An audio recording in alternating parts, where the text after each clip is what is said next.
अस्सलामुअलैकुम चैनल खाना पकाना में खुश आमदीद। आज मैं एक बार फिर गर्मी के शिद्दत के लिए एक ठंडी रेसिपी शेयर कर रही हूँ और वो रेसिपी है सत्तू का शरबत। सत्तू पता ही है आपको कि ये चने की सत्तू या जौ का सत्तू, इस तरह से हम मुख्तलिफ़ और भी जो हमारे पास सीरियल्स होते हैं उनके सत्तू को हम इस्तेमाल करते हैं अपने डेली रूटीन में। लेकिन जौ का सत्तू और चने का सत्तू बहुत ही कॉमन है जो कि हम यूज़ करते हैं। तो मैंने आज चने के सत्तू का शरबत जो है वो बनाया है और इसके लिए बहुत ही आसान इसकी रेसिपी है। चने का सत्तू ले लें लेकिन फ़्रेश लें, और अगर फ़्रेश ना हो तो चने ले लें और घर में आप ग्राइंड कर लें बिल्कुल बारीक। उससे भी बहुत अच्छा सा ये सत्तू जो है वो बन जाता है। तो चने का जो सत्तू है उसको आप ले लें और फ्रेश लें अगर आप सत्तू ले रहे हैं तो। और इसमें मैंने गुड़ ऐड किया, आप चीनी भी ऐड कर सकते हैं। यानी गुड़ को मैंने थोड़ा सा ग्राइंड कर लिया था और इसके देसी गुड़ लीजिए और देसी गुड़ को इसमें ऐड करेंगे। इसके अलावा काला नमक थोड़ा सा ऐड करेंगे और लेमन जूस ऐड करेंगे।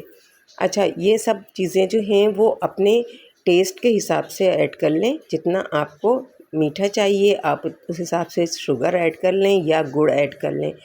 और काला नमक तो हाफ़ टी स्पून मैंने इसमें ऐड किया है क्योंकि मैं 2 से 3 गिलास शरबत बना रही हूँ।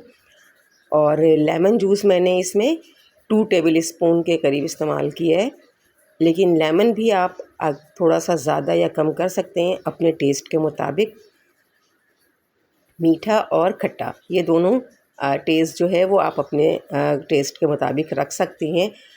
और सत्तू इसमें मैंने ले लिया है तकरीबन 5 to 6 टेबल स्पून।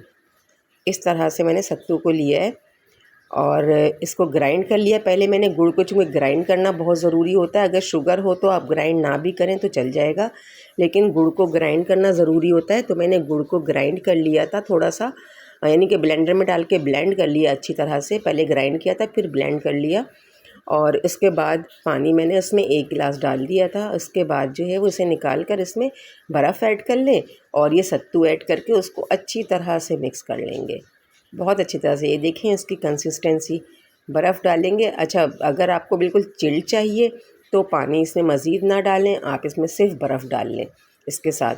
और ये देखें इसको अच्छी तरह से मिक्स करेंगे और बस हमारे सत्तू का शरबत तैयार है। ये देखें। अच्छा, अगर आपको इसमें पुदीना पसंद है तो आप इसमें पुदीना भी ऐड कर सकते हैं। पुदीना के चंद पत्ते डाल लें तो इससे पुदीने की खुशबू भी आएगी और साथ ही फ़ायदा भी होगा पुदीने का। तो बस मैंने तो पुदीने के पत्ते ऐड नहीं किए हैं इसमें, लेकिन अगर आप को चाहिए तो आप इसमें ऐड कर सकती हैं। और लेमन जूस से तो इसका टेस्ट अलग ही हो जाता है बिल्कुल, बहुत अच्छा सा। और गर्मी के दिनों के ये बेहतरीन रेसिपी है, बेहतरीन शरबत है जो बिल्कुल आपकी मैदे की जो गर्मी है और जो पूरे वक्त जो एक गर्मी का एहसास रहता है, इसको पीकर एक सुकून सा मिल जाता है। तो इसे ज़रूर ऐड कीजिए। और लेमन को आप लेमन के बगैर भी बना सकते हैं, लेकिन लेमन अगर ऐड कर लेंगे तो बहुत अच्छा रहेगा। तो बस इसे अच्छी तरह से मिक्स करने के बाद ये देखें अच्छे से इसे लेमन लगा दीजिए इसके ऊपर। एक पत्ते मैंने लीफ डाल दिया पुदीने का थोड़ी सी गार्निशिंग के लिए। और ये लें, हमारा चने के सत्तू का शरबत तैयार है। बेहतरीन रेसिपी, बनाकर रख भी सकते हैं आप। मैं तो रखती भी हूँ, कुछ भी मसला नहीं होता इसमें। 3 से 4 दिन आराम से रख लेती हूँ और फिर इसके बाद आप इसे इस्तेमाल करें। पसंद आए तो मेरे चैनल को लाइक और सब्सक्राइब कर दीजिएगा, बेल आइकन को प्रेस कर दीजिएगा।